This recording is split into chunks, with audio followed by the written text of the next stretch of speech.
If you're looking to create, grow, and sustain your wealth, download and subscribe to the Pain Points of Wealth podcast with Bob, Ryan, and Chris Payne. It's your podcast for market insights, money tips, and real talk on the economy. Download and subscribe wherever you get your podcasts. It's the 77 WABC News Hour. Talking the news with Noah Layden. All the news you need to know with Joe Nolan, traffic, Justin Ellick, sports. And now, Talking the news with Noah on 77 WABC. Yes, that's me. 5 o'clock. Good morning. It is Thursday, October 16th. Your forecast from the 77 WABC Weather Center. Sunshine today, high 62. Tonight and overnight, clear, low 47. Do it all over again tomorrow. Friday, sunny, high 65. If you're walking out the door with us right now, 45 clear in Pleasantville up in Westchester County, 41 and clear in Rockaway over in New Jersey, and it's 45 and clear right outside our Midtown studios. This is the Top 5 at 5. The men who want to be mayor get set for a big face-off tonight. President Trump says he's no longer going to fund a huge commuter project here in New York. Some Westchester workers shopping for new cars today. Members of a Long Island mosque say locals there are racist. And wait, are there high schoolers in Freehold dressing up as something really strange for Halloween? And we'll get into that story in a moment. But first, 5:01, we'll start with some breaking news overnight. Investigators working to determine if an e-bike sparked a huge fire. This was at a NYCHA complex in Flushing. Fire started 10th floor of the James Bland house. This is about 2:15 this morning. 4 people taken to the hospital. We're being told non-life-threatening injuries. Several crews from the FDNY Red Cross are on the scene and will be for the rest of the morning.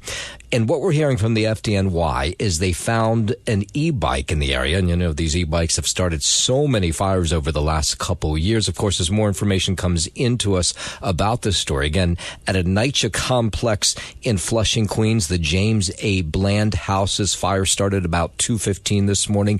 Could have been started by an e-bike at the scene. 4 injuries. Thankfully, none of them are life-threatening. 5:02, no injuries reported after a part of a parking garage in White Plains pancaked yesterday. This was a 5th floor of this garage, this parking structure on Hale Avenue. A photo from inside clearly shows concrete smashing onto several cars. And thankfully, there was one person who was on the floor moments before this happened, but they were able to get out. I don't know how to get home, but I wish somebody go outside right now and let me know what is my God. Today's a weird day. Yeah, for real. I'm really grateful that I'm alive and that, you know, could be worse. Now, we're getting conflicting reports about how many cars are involved, but 15 is the number we keep getting in the collapse zone. So some people are going to be shopping for new cars today. There's actually a person on the floor had just actually was walking around the floor and saw the collapse. Yeah, they were able to get out. That's the police in Westchester. Some people spent the whole day at work wondering what shape their car would be in when they got out. Now, they weren't allowed into the parking structure, but of course, if you know you parked on that floor, you're wondering, did my car survive this whole thing? There's no good condition, this building, so every car, the parking is shaking a lot, but I never thinking this is going to happen. I hope that they do take some responsibility if it was like an issue of not, you know, being on top of checking things. Now, you heard that woman. She said that times before when she came into this garage, it would shake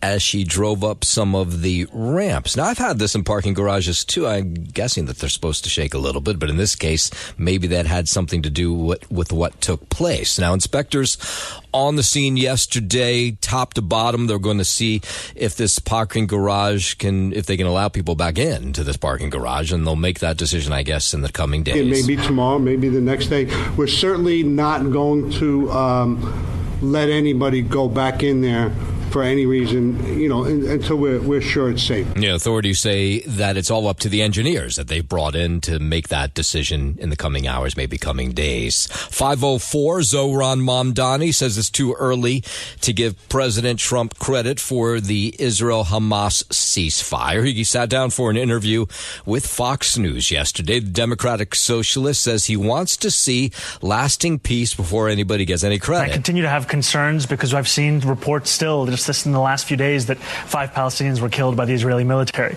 And that's what gives me pause about issuing any kind of praise or celebration at a moment when it is still so in its infancy. Mamdani again said if elected, he would arrest Israeli Prime Minister Benjamin Netanyahu if he came to New York based on a war crimes warrant from the International Criminal Court. Mamdani reiterated his number one issue if elected is making New York affordable for working class people.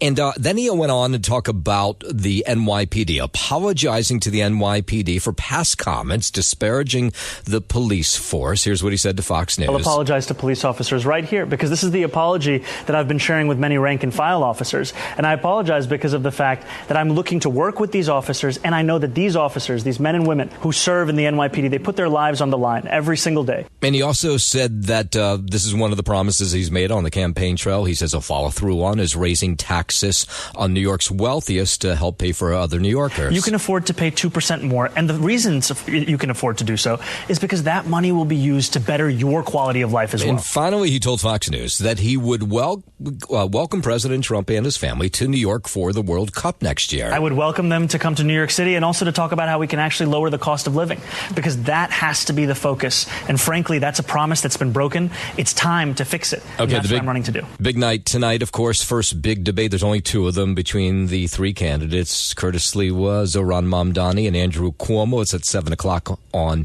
NBC. A new poll in New Jersey shows a tightening contest between Mikey Sherrill and Jack Ciattarelli in the race to become New Jersey's next governor. With less than 3 weeks to Election Day, Sherrill holds a 6-point lead over Ciattarelli, 50% to 44%. That according to the latest Quinnipiac poll. It's a 2-point swing in the Republicans' favor since the last poll a month ago showed Sherrill holding an 8-point advantage. Ciattarelli holds the lead among independents and men, but Sherrill leads among women by over 20%.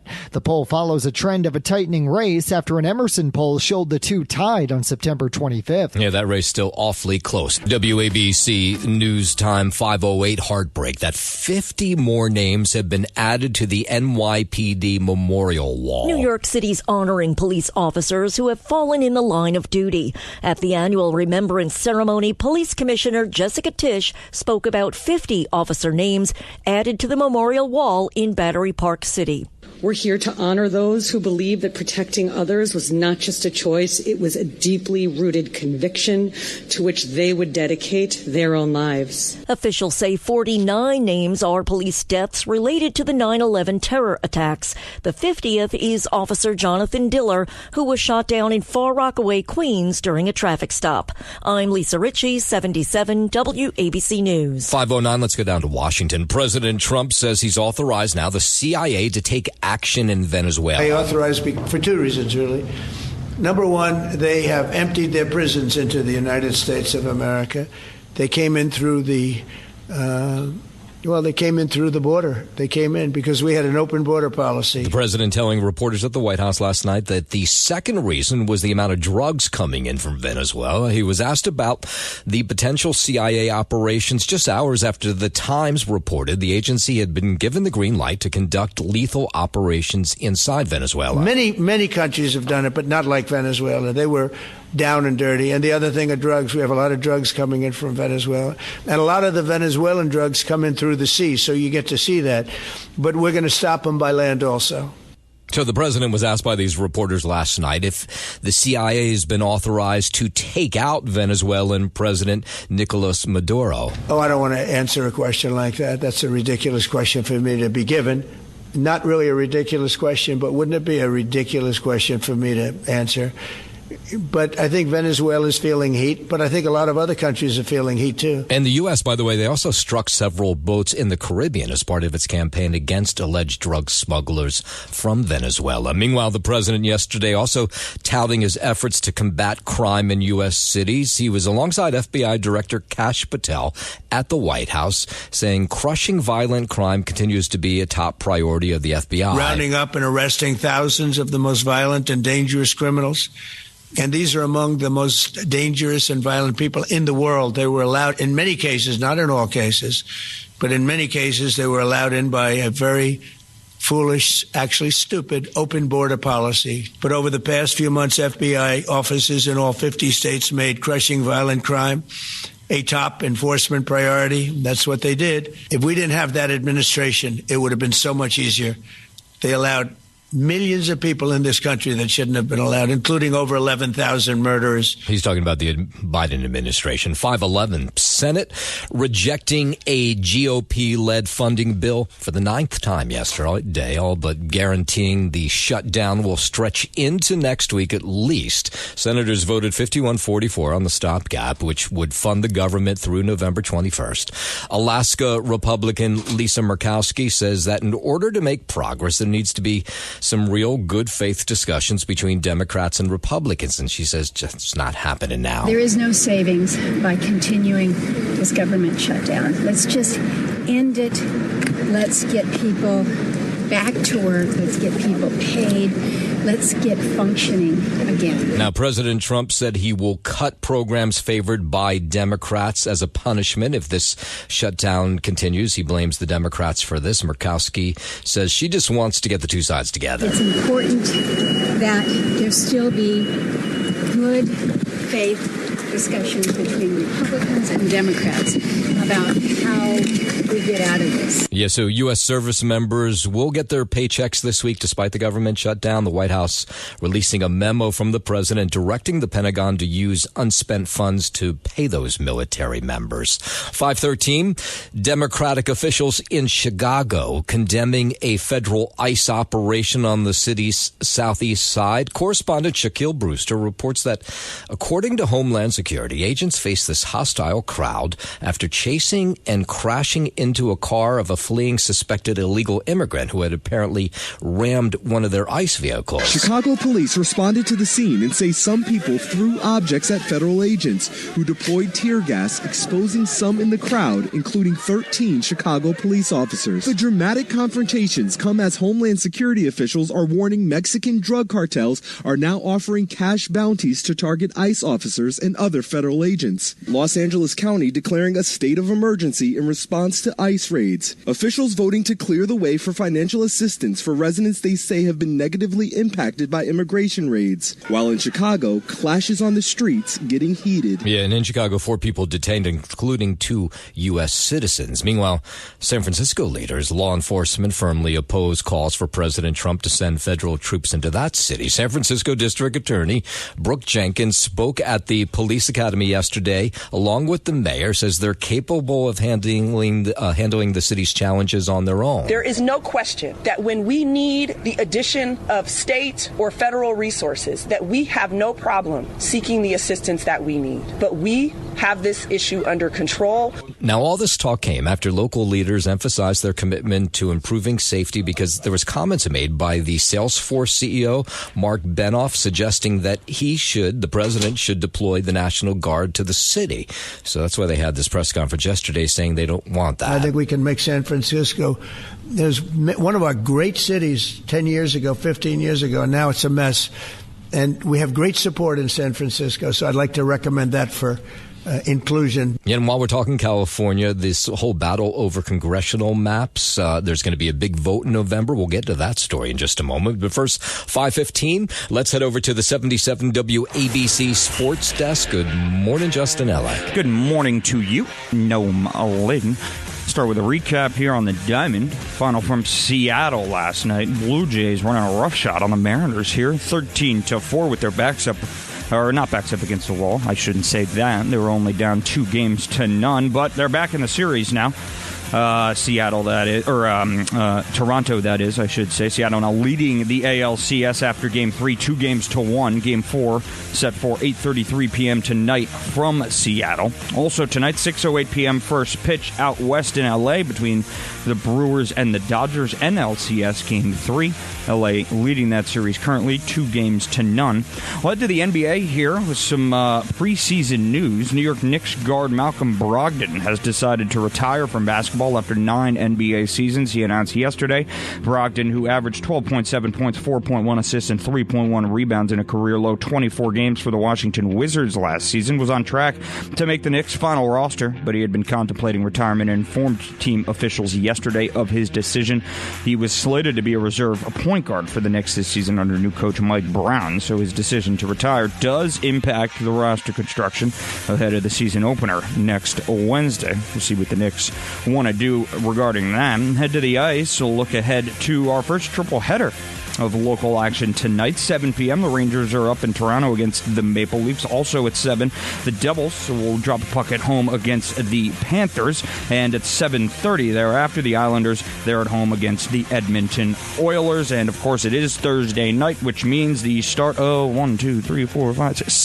week 7 in the NFL already, 8:15 p.m. That's your kickoff out in Cincinnati. 4-1 Steelers are going to be at the 2-4 Bengals. Steelers there, 4.5-point road favorites. That is your Sports Know, man. I'm Justin Alec on 77 WABC. WABC News Time 5:18. Former Special Counsel Jack Smith denying accusations that his investigation into President Trump was politically motivated. The former special counsel defended the federal charges against Trump in an interview with former prosecutor Andrew Weissman at University College London and asserted the idea that politics played a role in who worked on that case or who got chosen is ludicrous.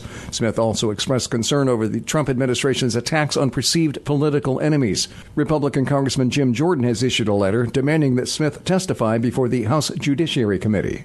I'm Mark Mayfield. Congressional maps across the U.S. could be impacted by yesterday's Supreme Court hearing. Justices heard arguments over whether Louisiana's new House map bolstering black votership is discriminatory and violates the Constitution. Regardless of party, white Democrats were not voting for black candidates, whether they were Democrats or not. That's Janae Nelson arguing that the newly created second majority black district in Louisiana should remain. The 2024 map created another majority black congressional district after black voters sued, arguing the old map violated the Voting Rights Act because they were being underrepresented. Exactly do you think the end point should be, or how would we know for the intentional use of race to create districts? Justice Ketanji Brown Jackson compared the Voting Rights Act to the American with Disabilities Act. Congress said the facilities have to be made equally open to people with disabilities if readily possible.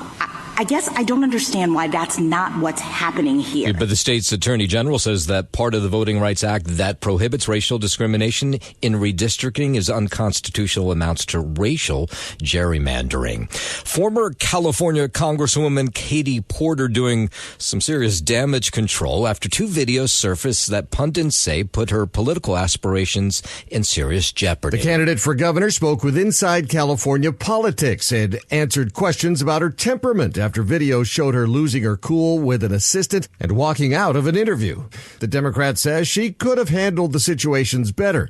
Porter says she wants to earn back the trust of voters and ensure they know that she is tough and ready to fight for the people of California. In the latest polling, Porter is leading all candidates for governor with 18% support. 48% of California voters are undecided. I'm Phil Hewlett. From California over to Arizona, where the Attorney General there threatening to sue House Speaker Mike Johnson if the state's newest congresswoman isn't sworn into office. Democratic Representative-elect Adita Grijalva says Johnson is playing politics. This delay is not procedural. It's intentional. In a letter sent to Johnson yesterday, Democrats called on Grijalva to be sworn in with her special election win now certified. Johnson has said Grijalva will be sworn in once the government shutdown is over. And now that election is certified, it is now a simple ministerial duty to administer the oath of office. Grijalva says she needs to get to work for her constituents. Southern Arizona cannot afford to be sidelined. 522, let's go overseas. Israel cutting the amount of aid allowed into Gaza because Hamas is taking so long to return the remains of 28 dead Israeli hostages.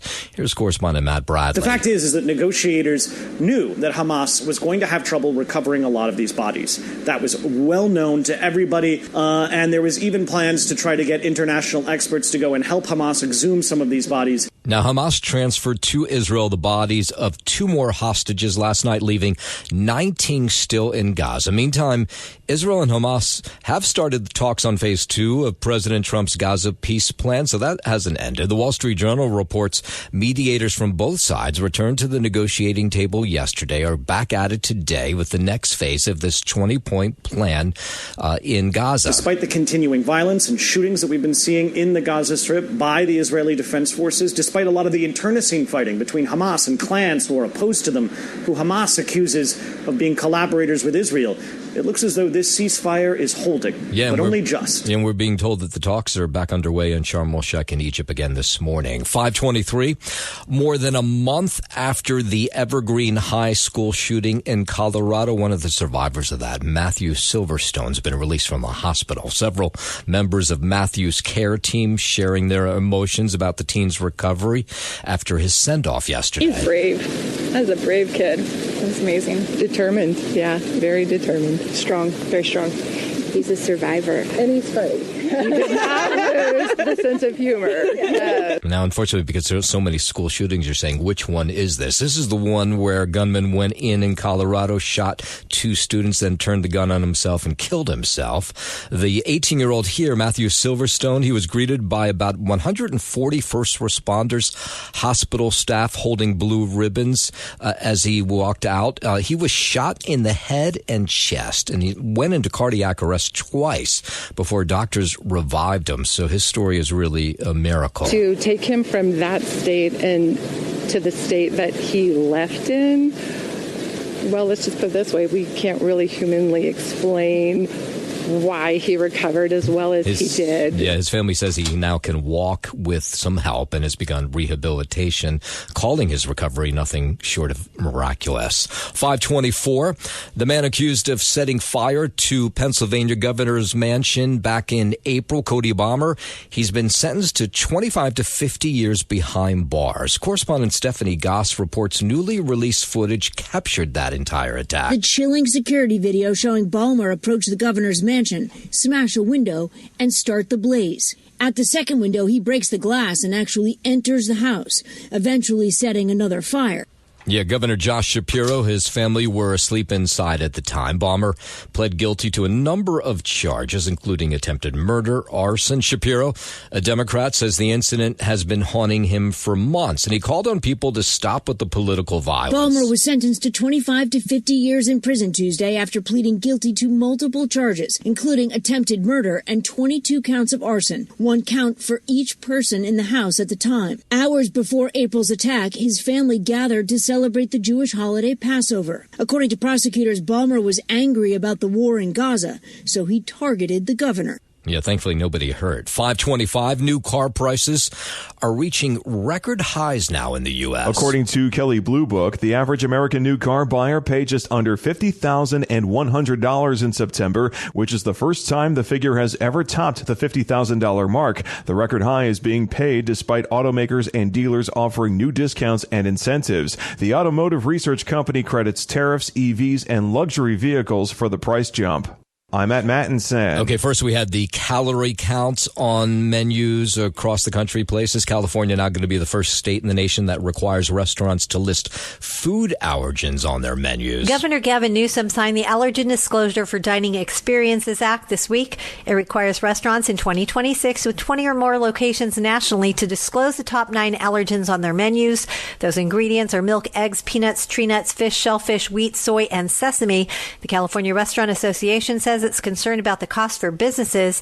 The nonprofit group Food Allergy Research and Education says the law will help protect people with food allergies.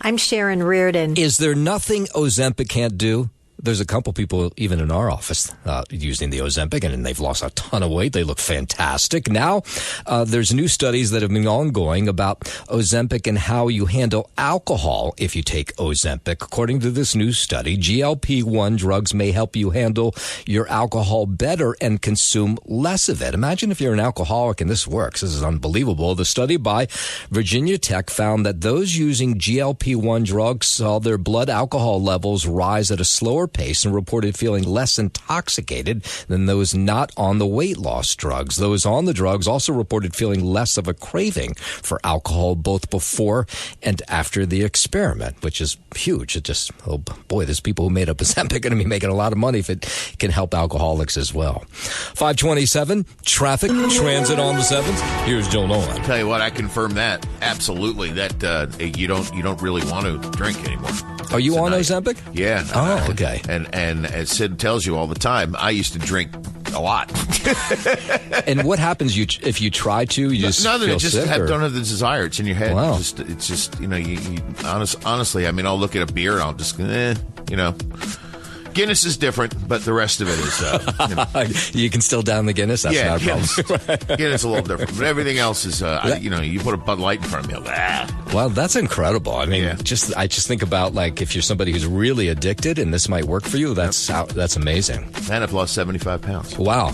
Yeah, you looked fantastic at the gala. God, you look great. That's because I looked like a truck last time. I mean, I was way overweight. But so anyway. Well, good. I'm glad. But yeah, it does. It definitely. You don't want alcohol as much. That is for sure. Amazing. All right.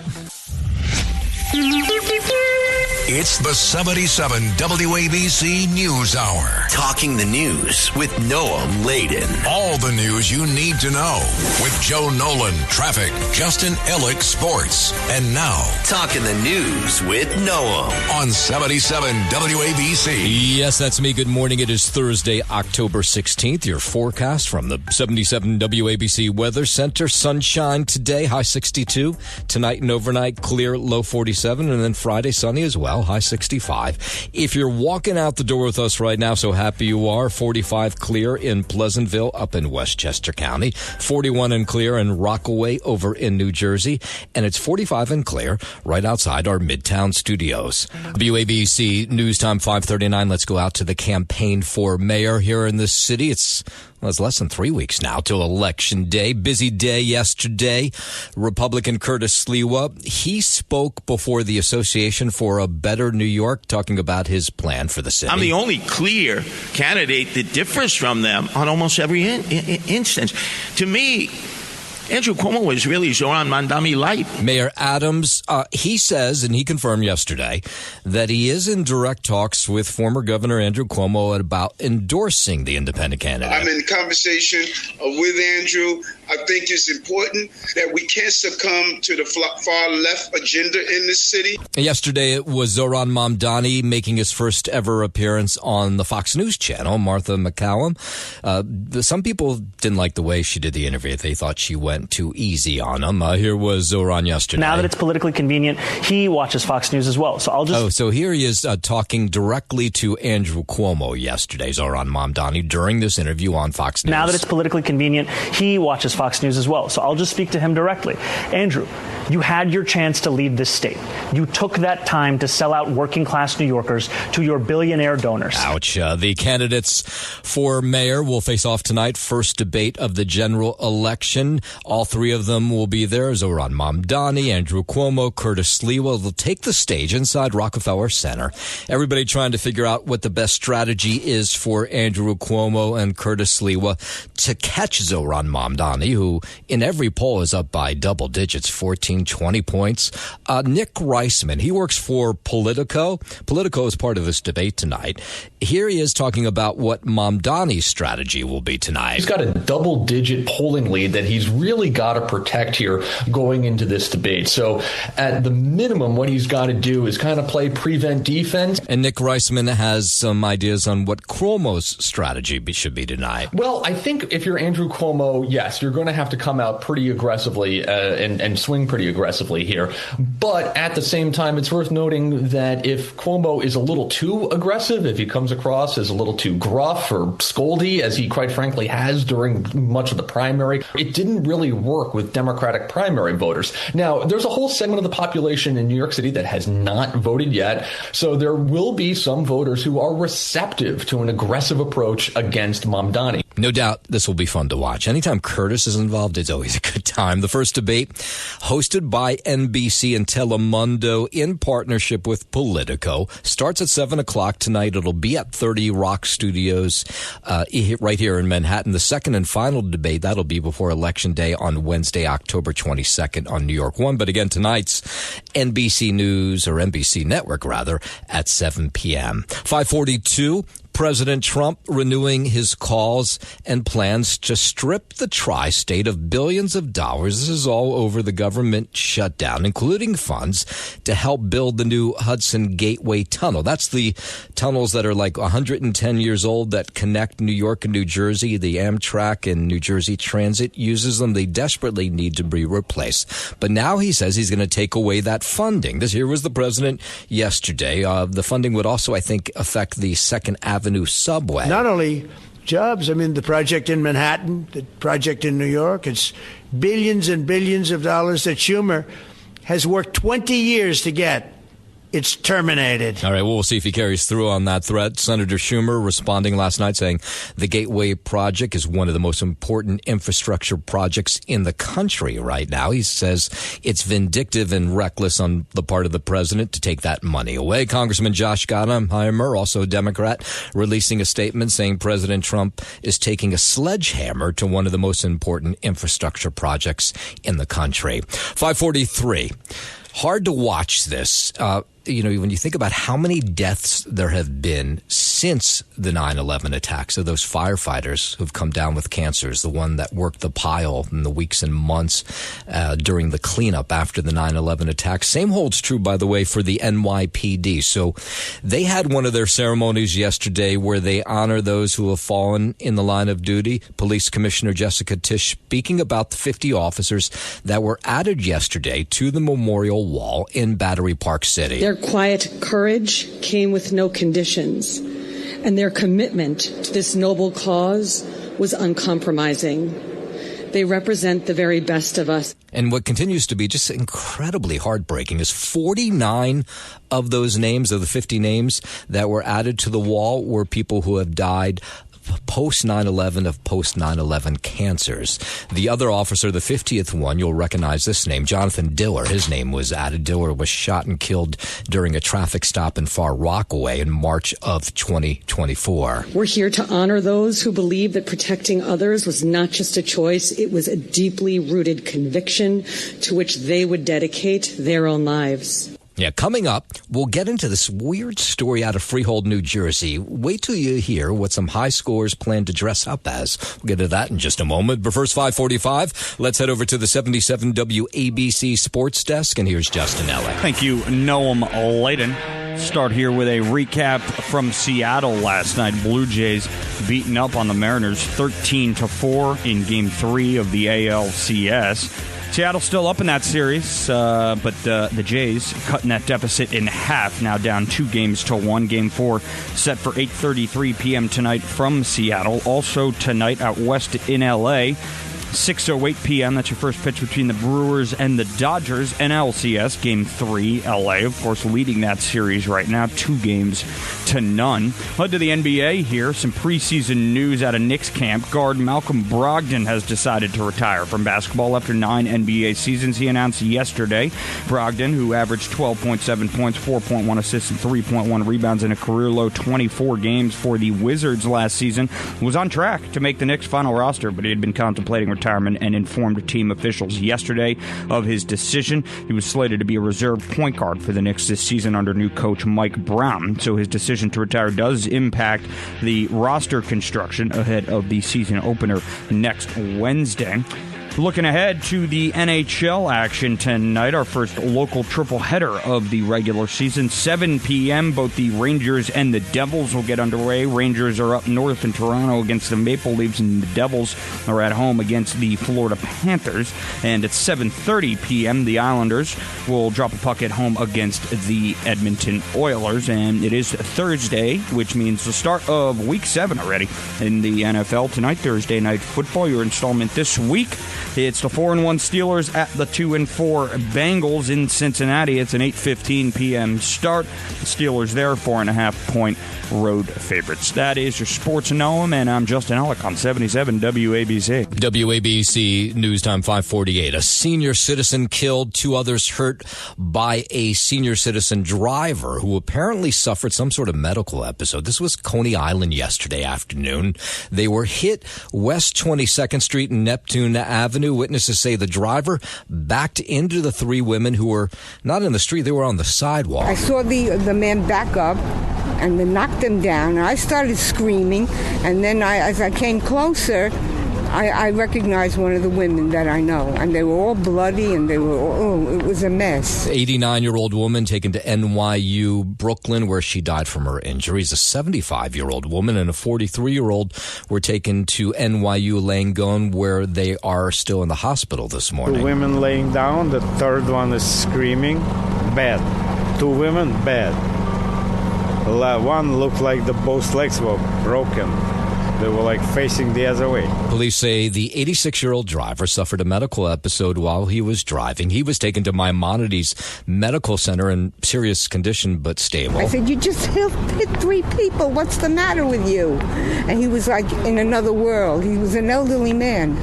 And they said he had a stroke. Yeah, so one witness says the driver fainted when he got out of a car and then woke up dazed and confused. Witnesses did say Good Samaritans came running over to help all those victims that were lying in the street. From Coney Island, let's go up to the Bronx, where police are investigating after a man was shot and killed outside a parole office on Tuesday night. Officers responding to 79 Alexander Avenue, that's in Mott Haven, about 6 o'clock for reports of a person shot.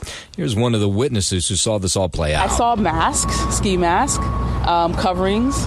And I heard like, move, yo. When you hear that, you know the activity, you know what's going to happen. Yeah, it sounds like it was a setup of some sort. So this 27-year-old man was shot as he left a scheduled meeting with his parole officers at the state parole office in Mott Haven. Minutes earlier, they said they saw this group of people, witnesses, showing up at the parole office, assuming that they must have known this 27-year-old was going to be there. We don't know what he's accused of, but neighbors say the parole office has been a magnet for crime for years, and they want it out of their neighborhood. We've been talking with the state about getting the parole. They have a 10-year lease here about getting this parole office relocated. People know when a releasee is going to see their parole officer, right? And that's the time that they try to maximize and attack. And then the people around are the people who are caught, unfortunately, in the mix. So far, no arrests. The investigation that remains ongoing. Officials in Westchester County trying to figure out why a 15-story parking garage partially collapsed yesterday. Amazingly, no one was hurt when part of the 5th floor of the garage on Hale Avenue in downtown White Plains crashed onto the 4th floor, and all the cars parked there around 9 a.m. There's visible damage to some of the upper floors as well. Best guess is 6 vehicles damaged, but that's from a view across the street. Crews still need an okay from an engineer before they can go in and check on the damage, which means no one who's parked there can get their cars. Andrew Whitman, NBC News Radio, New York. Let's go out to Long Island, where a town there is in a fight over the expansion of a mosque. Mosque leaders are saying that they want to expand in the town of Oyster Bay. They want to build up some new buildings where a pizza parlor used to be, a Japanese restaurant. Neighbors say they think the expansion will lead to more traffic. But some members of the mosque board say this is not about traffic. The town is dividing the community. This is a busy intersection, yes, but that has nothing to do with the mosque. Now, Oyster Bay now fighting the expansion of this mosque, citing accident rates, red light camera violations in the area. Right now, we have cars parked all around this block when they do their services or whatever. Adding any more traffic to that intersection is a complete nightmare, and it's not safe to our kids. But board members of this mosque say there's more to this story. All we want, just let us build the town. We'll build a nice building in the town and let us pray. Now, Oyster Bay fired its traffic consultant last week that it had hired to look into the mosque parking expansion after discovering that he had made anti-Muslim comments on a social media page. The iconic Saks Fifth Avenue Holiday Light Show set to return this year after a year off. The famed lights will illuminate Fifth Avenue beginning November 24th. I can't believe we're talking about Christmas already. The retailer's holiday campaign is titled Holiday Your Way. Will feature the return of the holiday windows as well. The light show took a hiatus last Christmas due to financial uncertainties with Saks, but I guess apparently the money is back, so they'll do the show again this year. 5:54, let's go down to Freehold, New Jersey, where there's a big controversy over some Halloween costumes. It started with a post on TikTok among students at Manalapan High School and their plans to dress up as Hitler and Holocaust babies. Wasn't that nice? The TikTok messages that were apparently posted by 3 freshman girls have just stunned school officials and neighbors. The posts allegedly discussed dressing up as Adolf Hitler for Halloween and making a costume of children from the Holocaust. Now, the amazing part was they were planning to go door to door, or at least out on the streets, dressed this way. Neighbors say, what? Look, I'm seeing more of this stuff now with young people, that they're talking about Hitler and being aggressive towards other people. Now, this post that they found on Facebook, there was all kinds of disturbing stuff written, not just the fact they were going to dress up as Hitler and Holocaust babies, but they wrote things like kill every last Jew. Another thing said, I fill my vape with the gas of the Holocaust. These messages reportedly from the students at what's considered one of the state's top high schools. Now, the other neighbors say, I wish they had dressed up as Hitler and Holocaust babies and showed up at my front door. If they wanted dress up as Hitler, they better get ready for some pushback. So whether it's from younger people or older people, they better get ready for some pushback. Yeah, Superintendent. Love that guy. Yeah. Who's that guy? Just some neighbor who said, hey, go ahead, dress up as Hitler and show up at my front door and see what happens. That's Clint Eastwood in Gran Torino. Yeah. I'm going to sit there on my lawn with a shotgun, and I don't care how old you are, you dress as Hitler. Yeah. Game over. Yeah. Then I go home and sleep like a baby. Like a baby. Yeah. Get off my lawn. You know, I hate to say it. Obviously, children, we don't want anything bad to happen to. But no. We need more Americans like that. That just won't stand for it. By the way, he had no plans to hurt them. He just wanted to talk to them. Yeah. Yeah, sure. Right. No, he made that clear. I didn't play the whole bite. Didn't Jack Nicholson say that to the late, great Shelley Duvall in Shining? Wendy, I don't want to hurt you. Right. I just want to bash your brains in. Very good, Louis. He was holding an axe. You know I'd never hurt you, Danny, don't you? You know that. Did your mom tell you that? Danny! I'm coming, Danny! Danny boy! Danny! Red rum! Red rum! Red rum! Red rum! Red rum, Layton!